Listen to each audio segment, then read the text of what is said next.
In this ParaCourse lesson, and for the jewelry and accessory section, we are going to model this earring, as you can see here, in Grasshopper. So in this tutorial, I'm going to teach you how to define a spiral based on mathematics.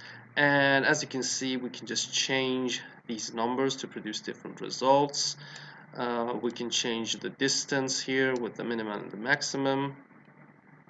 And you can see that it's going to produce different results. I can change the numbers, and also we can change the distribution.